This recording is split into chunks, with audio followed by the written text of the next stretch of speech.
Alrighty guys, so this is the 21st video of the Definitely series and the third under M&A, and in this video we're going to be covering merger models. So this will be a little bit of a longer one, but it's super important for you guys to understand because there's definitely a number of questions that might come up in relation to, oh, walk us through a merger model and what does a merger model look like, for example. That's also a pretty common question, right? So it's definitely a concept that you have to know relatively well. So let me start off with an example, actually. So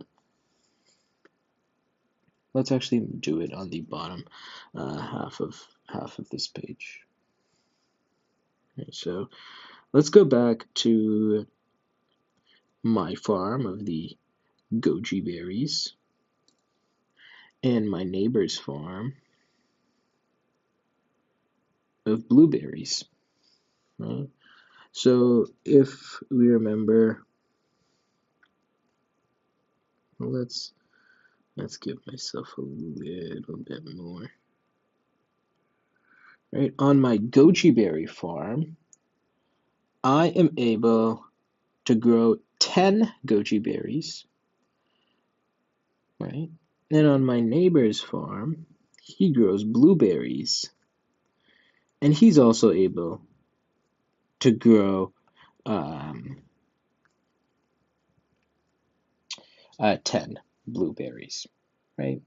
And we are trying to contemplate and we're trying to think, well, should I buy my neighbor's blueberry farm, right? And there was a couple of reasons why we thought that, okay, it might be a good idea or not, right?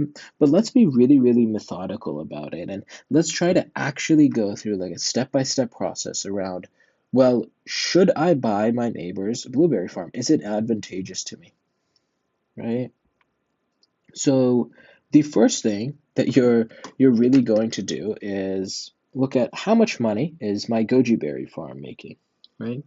So let's say in terms of revenue, I'm able to sell each one of these for $1 a piece, right? So I have $10 worth of revenue. Let's just say all our costs together, right? So all of like the interest cost, all of that together is 2, right? And that gives me earnings, otherwise known as like net income of 8, right? Now we're going to do the same for my neighbor's farm. I remember I told you guys that my neighbor's not great. He's letting his crops die, and he kind of like is doing a bad job at running this blueberry farm. Well, because of that, he only has revenue of 5, and his costs are pretty high. They're 4. So I mean, sure, he has some earnings, he has net income, and but that's only $1, right? We could say this is millions of dollars, or whatever you want to say, right? But let's just keep it simple.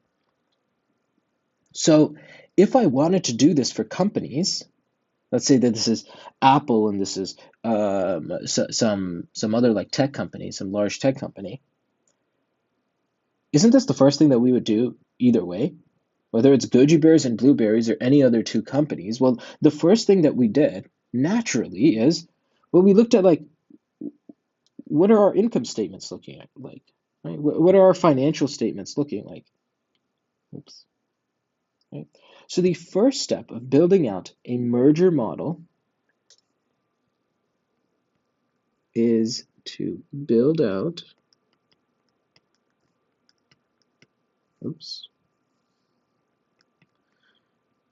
and actually in real life, we project these as well, right? So we're going to project out the income figures, um, the financial statements, right? Particularly the income statement, right? Because that's the first thing that we did here, right? And let's say that just as a starting point, this is an arbitrary number, but let's say that there are 10 shares in my goji berry farm, and there's 10 shares in my neighbor's farm as well, right? So something that we can do from the get-go as well is that, well, let's look at the amount of earnings that we have per share, right? So I have $8 of earnings and I have 10 shares. So our earnings per share, right, of the goji berry farm, I'm actually going to make this pink. The earnings per share is equivalent to 8 over 10 is equal to 0.8, right? And for our blueberry farm, well, it's our earnings per share equivalent to 1 over 10, okay, 0.1, right? So we're building out and projecting the financial statements, and also we're calculating out our earnings per share before anything happens, right? That's pretty natural, right? When I'm looking at whether I should buy this blueberry farm or not. Now, what's going to be the next kind of step, right? Well, the next step is figuring out, after we combine the two, I'll just draw it up here.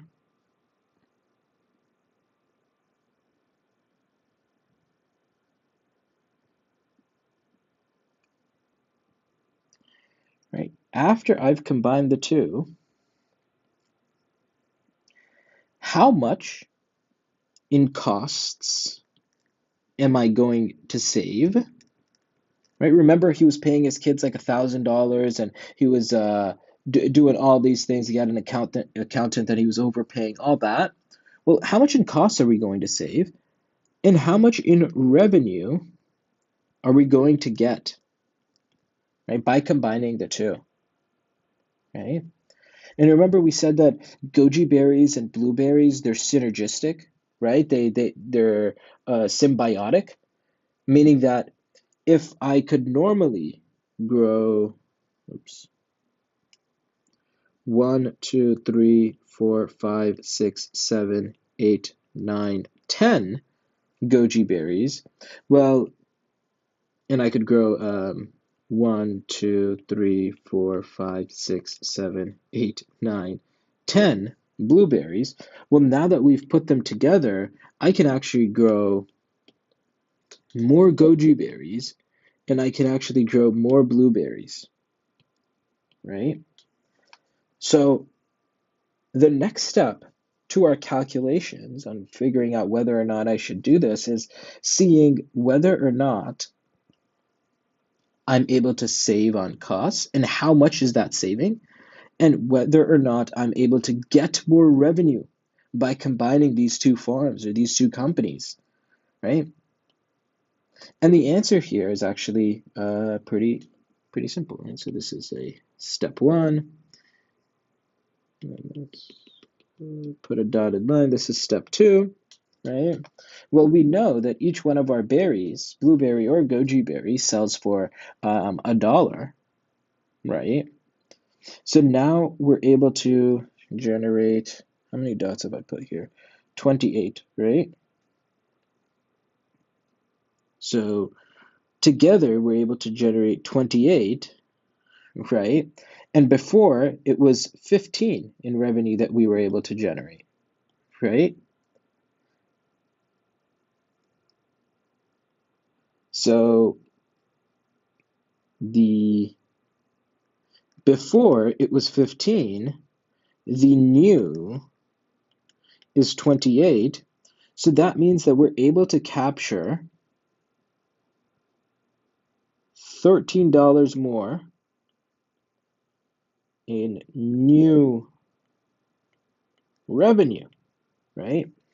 And let's say that I'm able to save $2 of costs, right? So let me start highlighting stuff so it's a little bit clearer, because I'm kind of running out of space here, but I want to keep everything on this, right?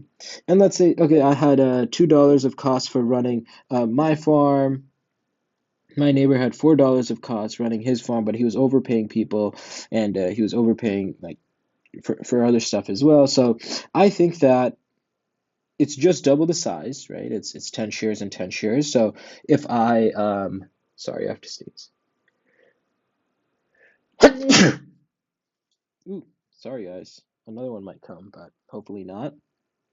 I can apply the same cost to his farm as well, right? So I think that, okay, mine should be two, and I think that his should be two as well.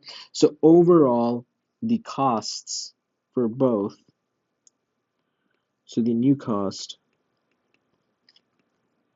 should be four. And remember, if we were just to combine it regularly, the old cost should just be this two plus this four, right? So it should be six, and the new cost is four. So we have um, $2 of cost synergies, right? Well, now this is so messy, and I wrote over the dotted line and all that, so forgive me, guys. But yeah, and let me just clarify this as well.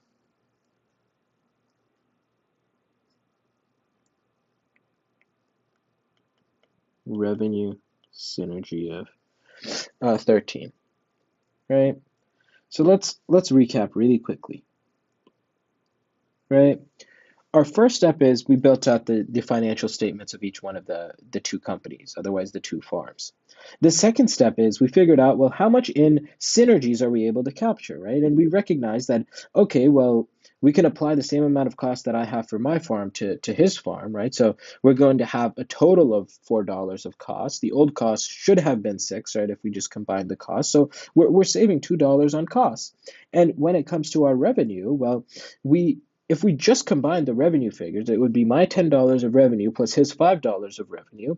But in reality, because they're synergistic, right, this big farm on the bottom, we're actually able to generate $28 worth of revenue. So we get an additional $13 of revenue, right? So our overall, the total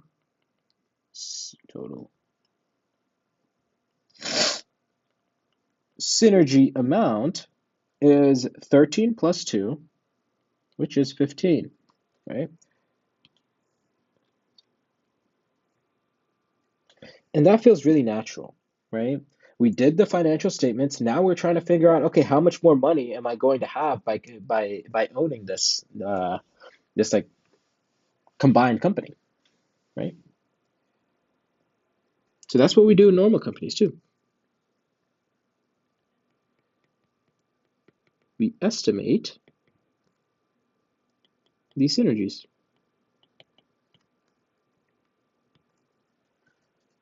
And we have done the first step, we've done the second step, right? So the next step is, now that we figured out the income statements and the financial statements of the two companies, we figured out how much in value we're going to be able to capture, right?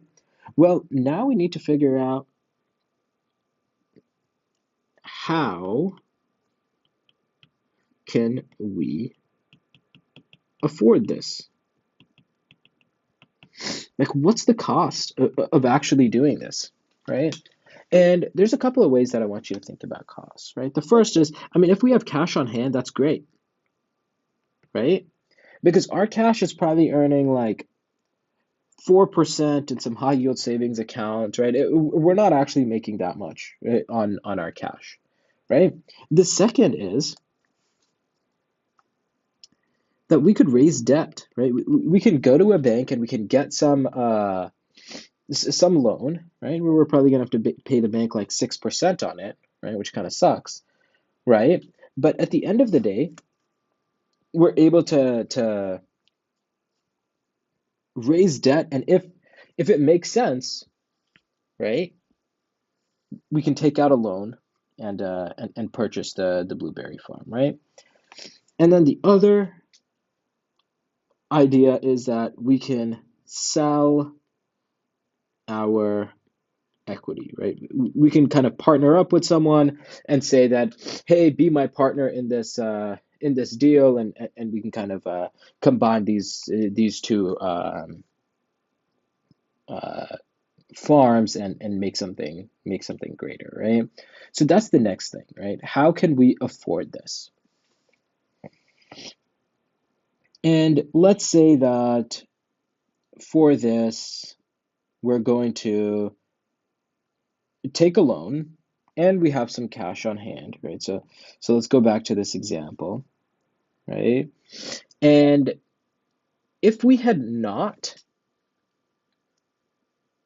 done this transaction, our cash would have earned us, why does it switch to highlighter? I don't know.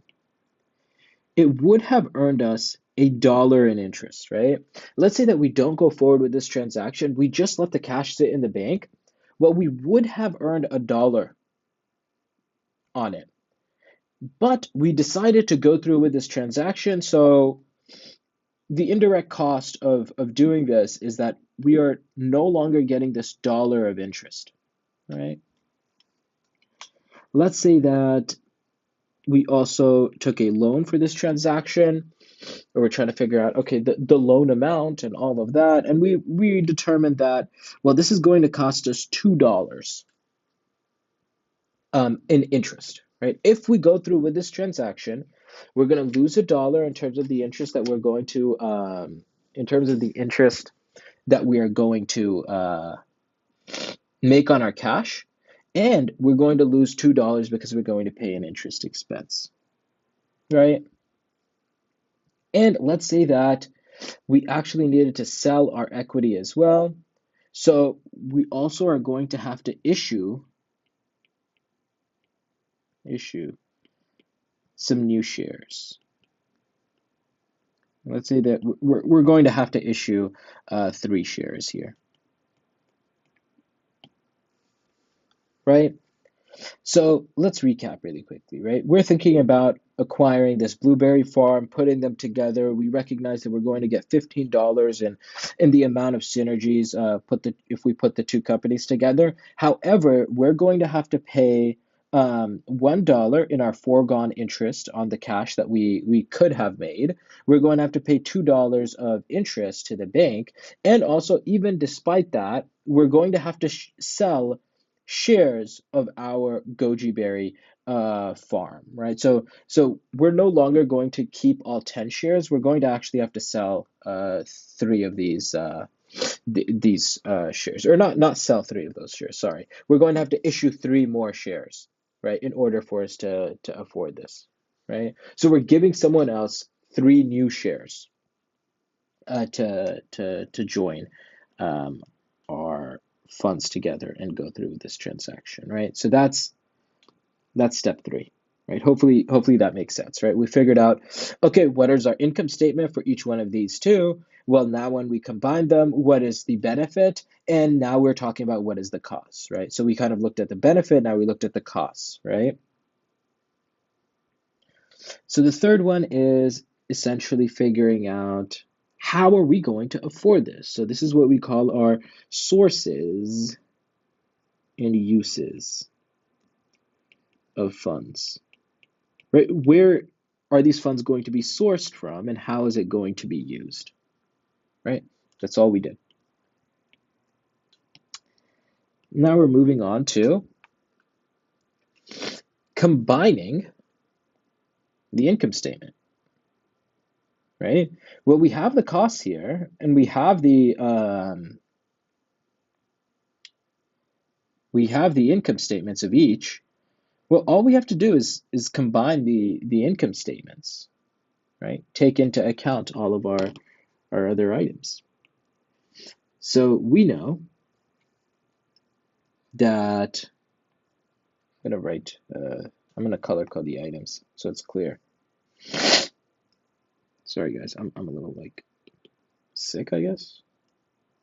I don't feel like super sick. I guess like allergies or something, right? So we have $10 of revenue from the goji berry farm. Then we have $5 of revenue from the blueberry farm, right? Now we're going to have to add in the costs, right? Well, we have $2 of costs from the goji berry farm, and we have $4 of costs from the blueberry farm, right? All I'm doing is these lines are here, right?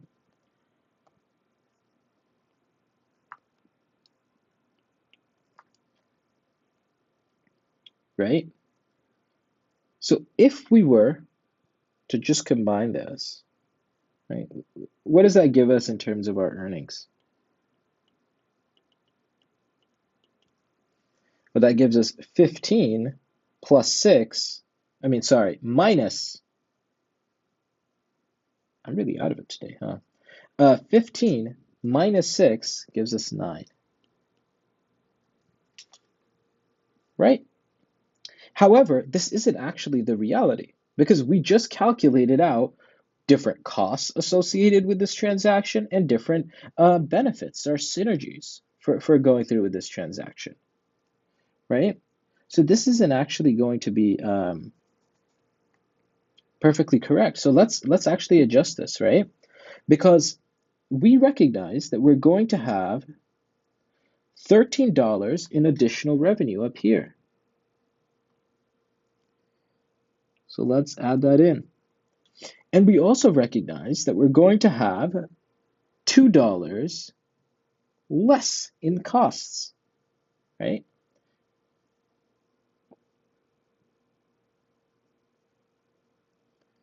So now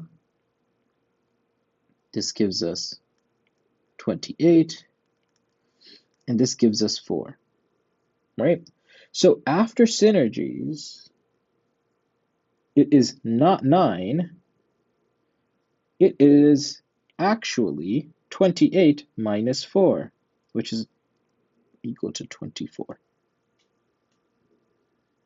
right?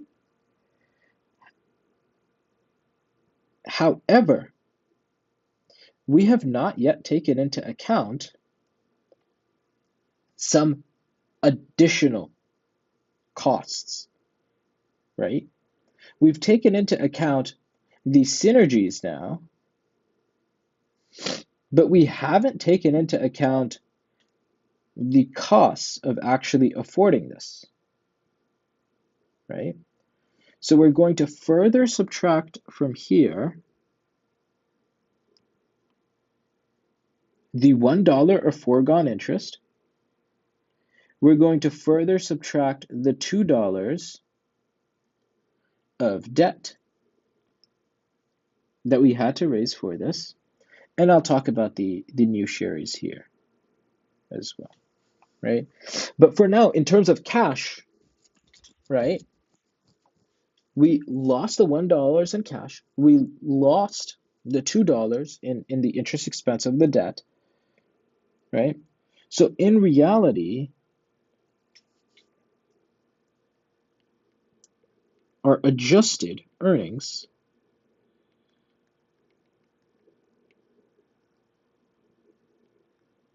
is equal to 21, right? Hopefully we're following at this point in time, right? So what did we do in step 4? We combined the income statement, we adjusted for the synergy amount on the revenue and the cost side, and we also took into account the cost of this transaction, right? So we did 3 things.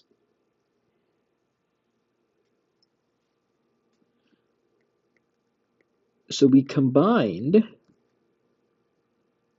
the income statement, we adjusted for synergies, and we adjusted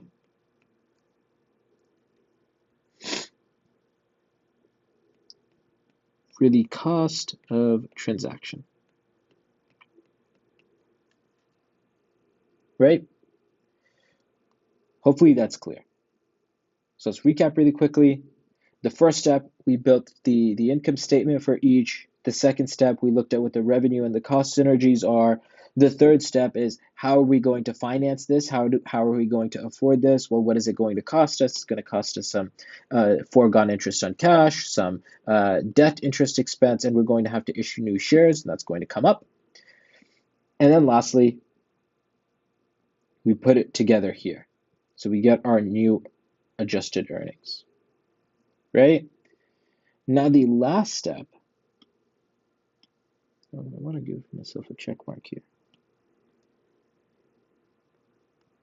is how are we actually going to determine, am I better off in this new like combined farm in relation to how I was when I was just making goji berries myself, right? Well, the best way to do that is, let's look at how much in earnings was I making for the number of shares that I owned, right? At the start, which was 10 shares, and I had $8 of earnings. So the amount of earnings per share that I had was 0.8, right? And how am I now, right? What is my personal earnings per share, right? So let's look at, after everything has occurred, what is the earnings per share? Well, we know how much the adjusted earnings is, right? We know that for the combined company, we're making $21 after everything that we talked about there. And we also know the number of shares, right? Remember, it's my 10 shares plus the new shares that I issued in order to make this transaction work, right? So I had to bring in a partner and say, hey, I'm going to give you 3 shares of this, right? And hopefully, right, we each own a smaller proportion of a bigger pie, right?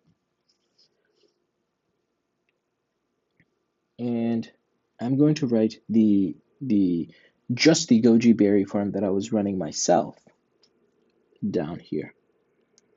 Right, so remember, I had $8 of earnings. There were 10 shares, right? So we knew that our earnings per share, right, the amount of money that I was making for every share of my holding in this company, was about 80 cents. And in this example, well, it's 21 divided by 13. Oops. Well, in the combined company, I'm making $1.62, right? So if these two companies were to combine, despite the fact that I have to pay $1 in cash, right, a foregone interest, and this is interest that I would not have made otherwise. I have to pay the bank $2 in debt. My share of the company was diluted as well. Right, I'm taking on these new costs. I'm way better off combining the two companies than when I was just running my goji berry farm, right? And how did we do that? We calculated out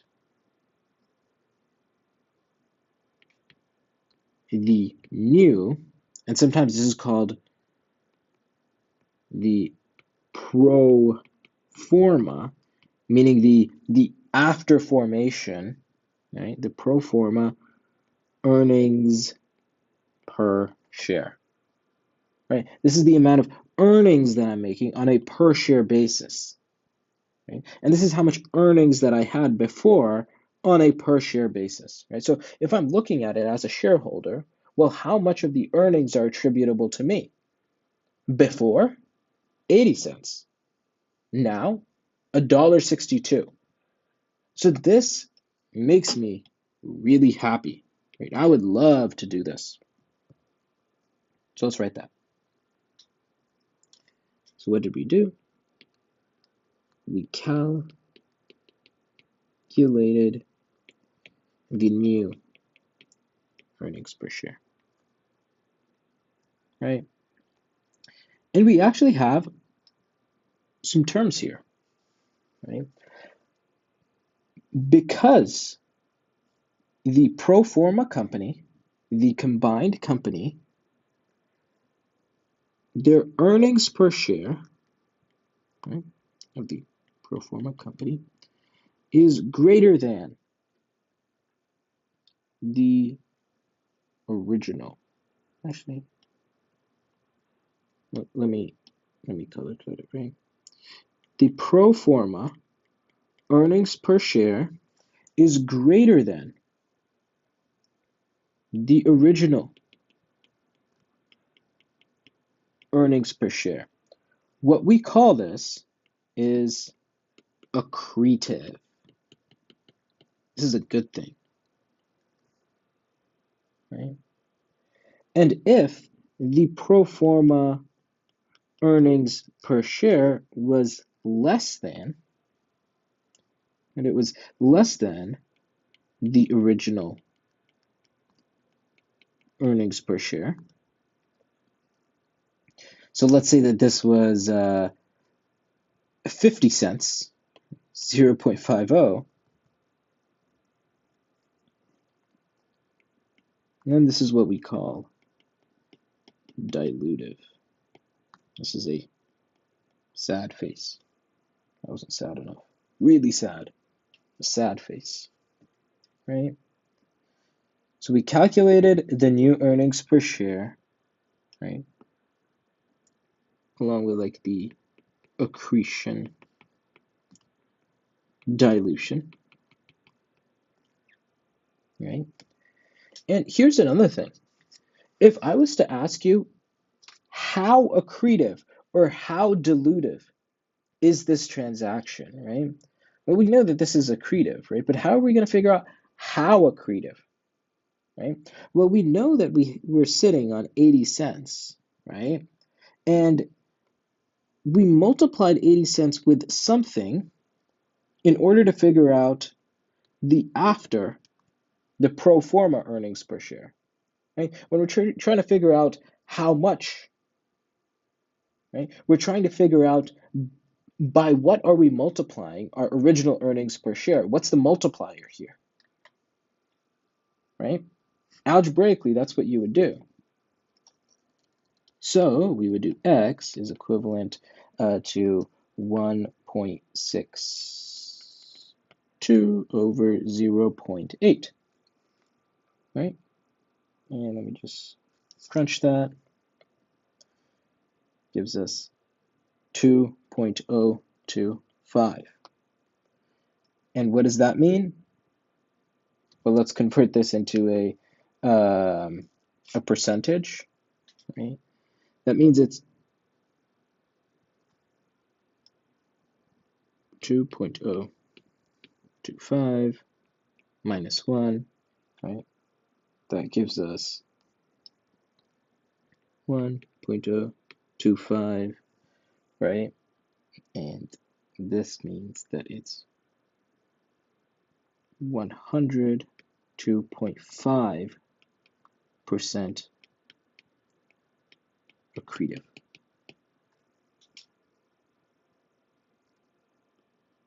Right? So let's say that this figure was 1.5. That would mean that it's 50% accretive. If this was 1.037, this would mean that it's 3.7% accretive. Right? Hopefully that's clear. So we can determine that this is 102.5% accretive. In real life, we'll never see this, right? But this is the perfect transaction, right? So it's super accretive. If it was dilutive, we would do the same thing, right? This figure would just be less than 1, right? This figure would just be less than 1, and then we would be able to figure out how dilutive the transaction is, right? So we've calculated out the new earnings per share And we've done our accretion and dilution analysis. And this is exactly how it works for real companies as well, right? Let's say that Apple is purchasing a tech company. We're going to look at how many shares there are in Apple. We're going to look at the number of shares we have in the other tech company. We're going to build out their income statements, right? We're going to project out what the synergy amount is going to be, right? We're going to figure out what are the costs associated with this transaction, right?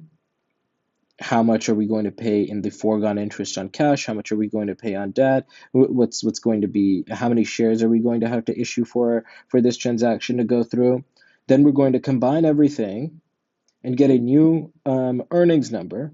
We're going to get a new number of shares that are for the combined company, and then we're going to figure out, hey, how does the original earnings per share relate to the combined company's earnings per share? And that's going to tell us whether on a amount of earnings that we have for the number of shares of this company, whether this is a good idea or not. And that's essentially what a merger model does. It tells us whether or not a transaction is a good idea or it isn't. So yeah, I hope that's been helpful, and we'll hop into the next video.